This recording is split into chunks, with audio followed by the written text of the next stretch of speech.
Hi, this is Shambhavi. Welcome to my weekly podcast about spirituality, love, death, devotion, and waking up while living in a messy world.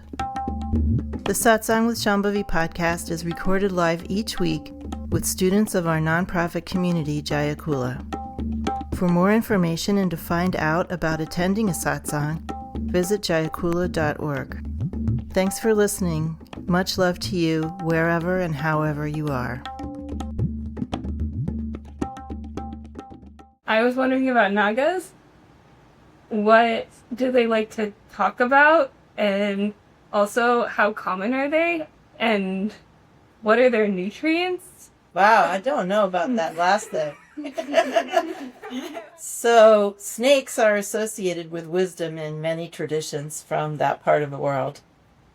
And the Nagas are subtle snakes. One of the most fundamental principles is that everything that can be found here can be found in more subtle forms. There's nothing here that is just here.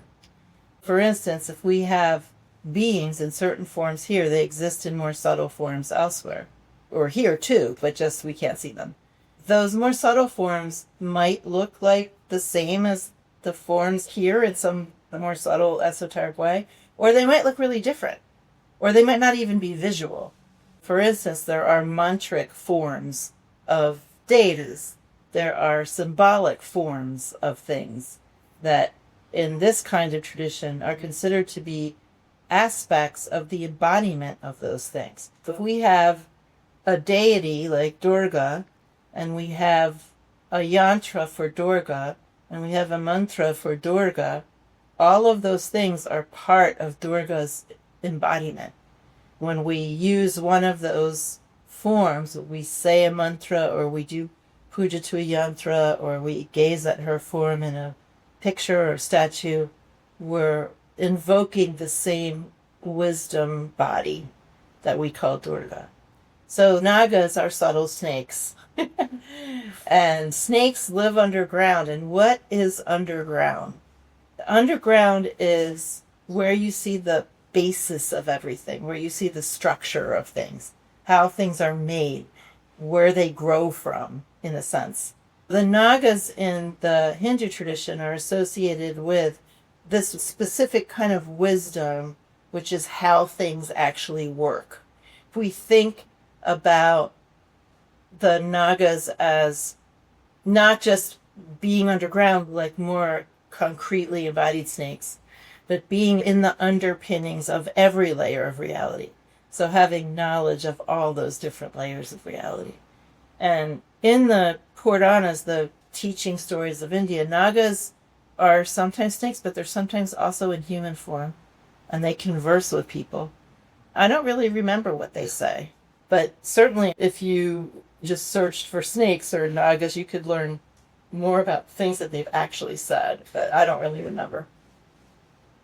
My question is, what do you call that kind of tradition you guys are following, and what's some important elements of the tradition from Afghanistan? And I am Muslim. So Islam is one of the Abrahamic traditions, like Christianity and Judaism. Even though they have differences, they have a lot of similarities also.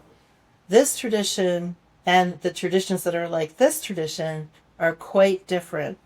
We actually practice in two different traditions that are very similar and are from the same part of the world, from northwest India and Tibet, both along the Silk Road. There were actually historical exchanges between these traditions. There's some similarities that are because of these exchanges. One of the traditions is called Trika Shaivism, and sometimes called Kashmir Shaivism.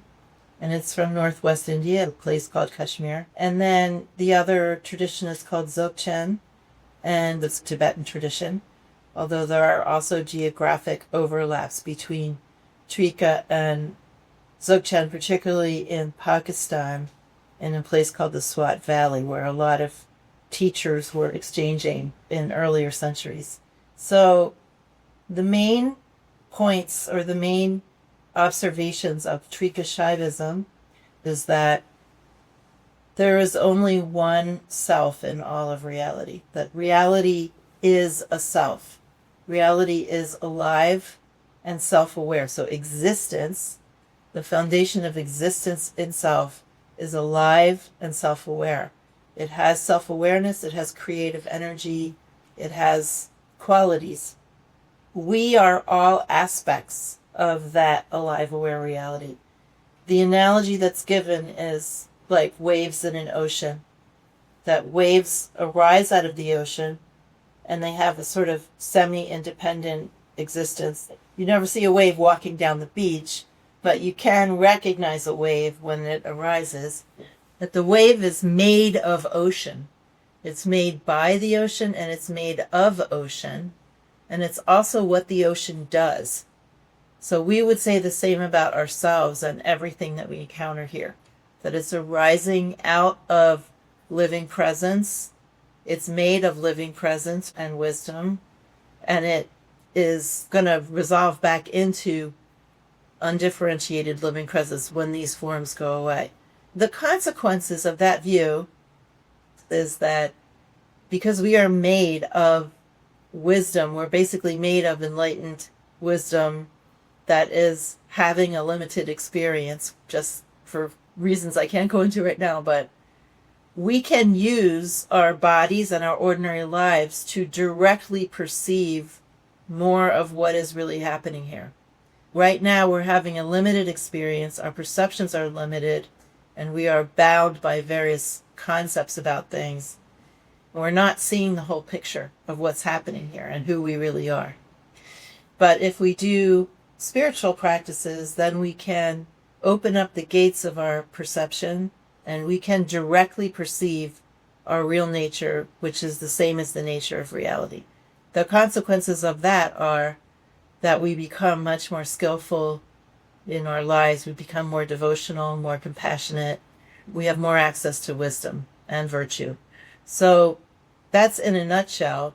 These traditions are called direct realization traditions. So that includes Trika, or Kashmir Shaivism. It includes Dzogchen.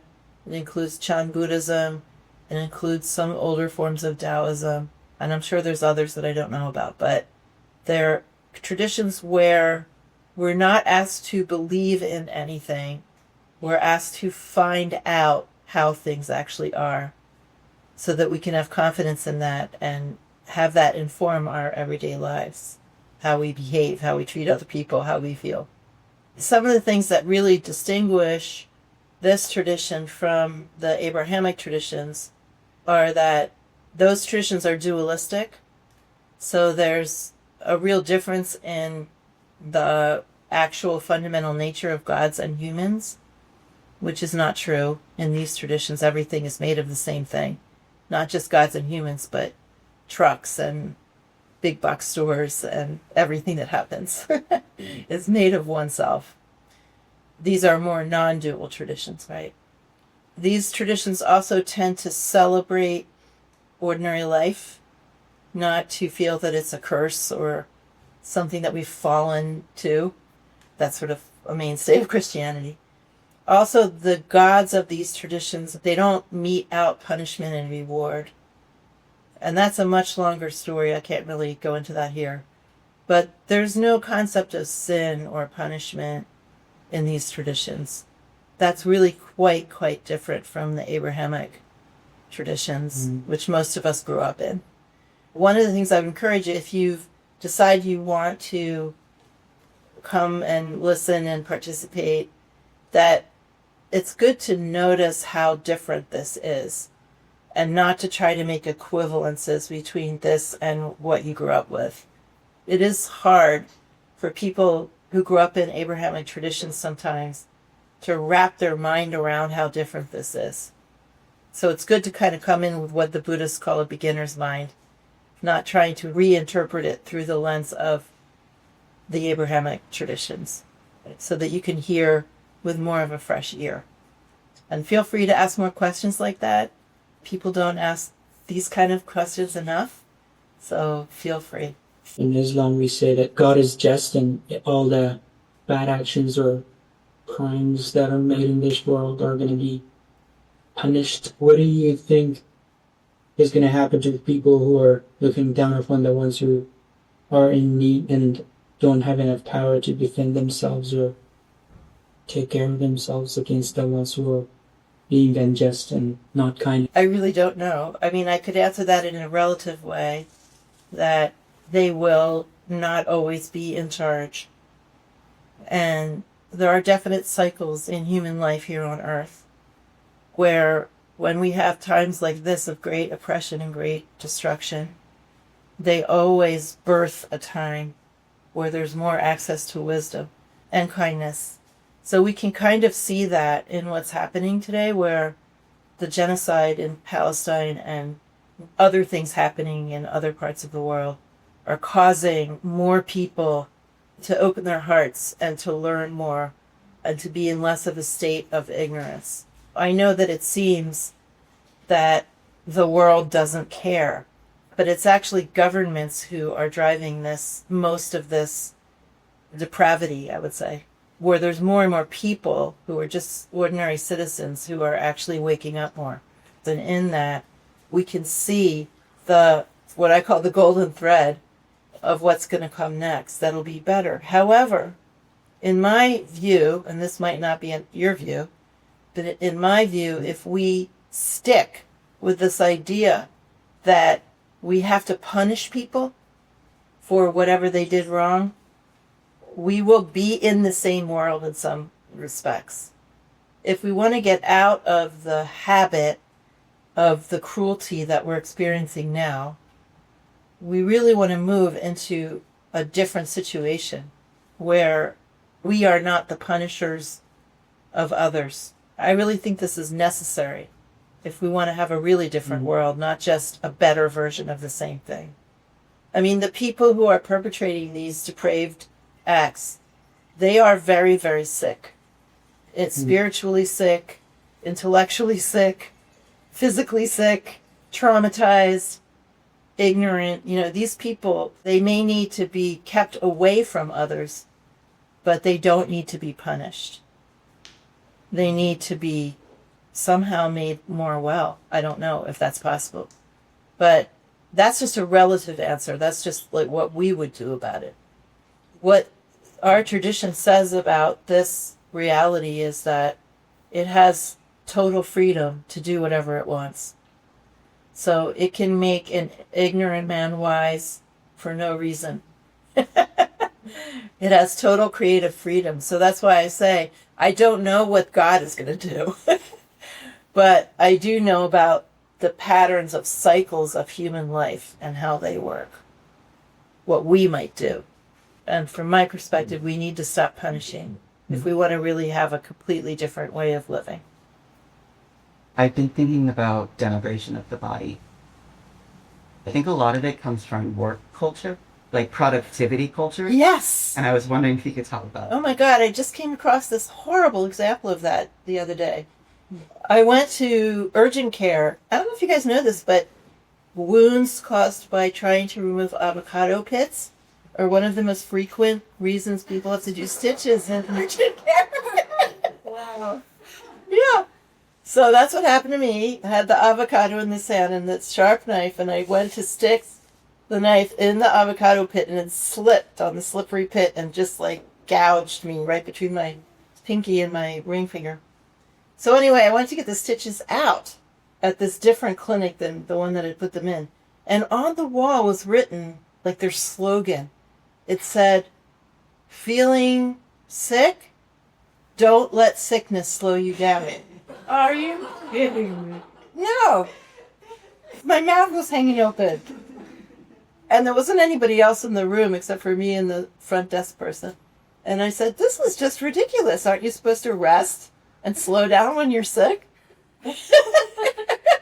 And she said they really didn't want our input on that.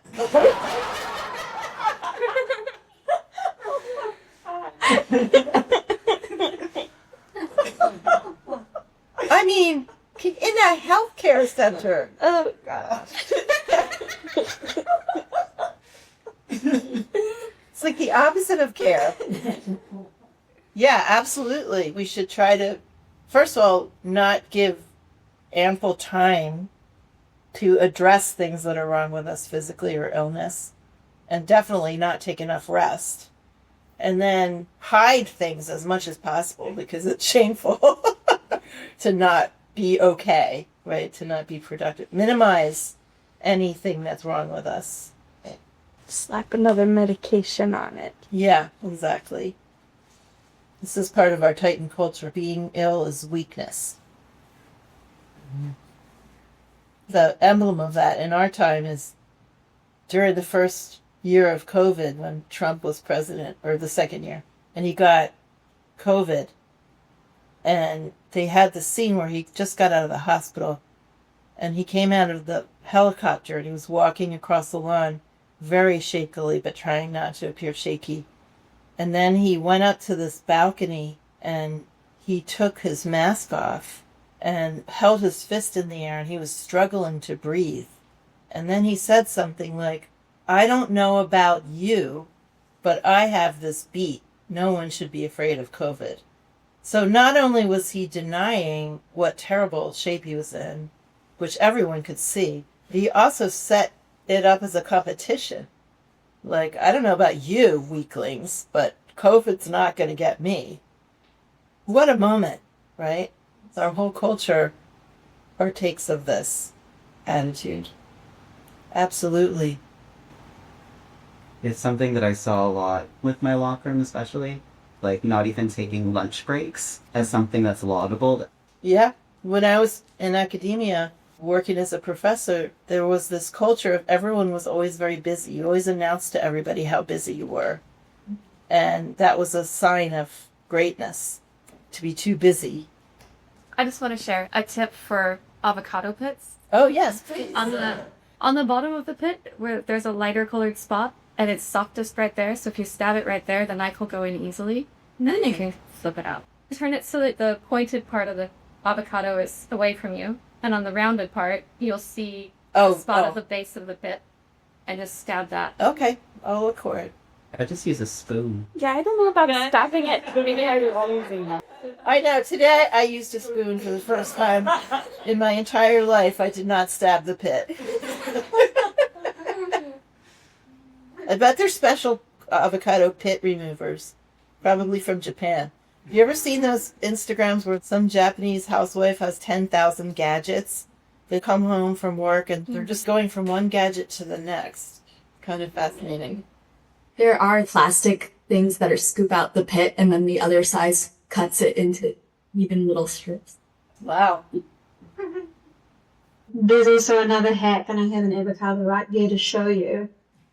But you just put your fingers around it like this and push on the back, and the pit pops out.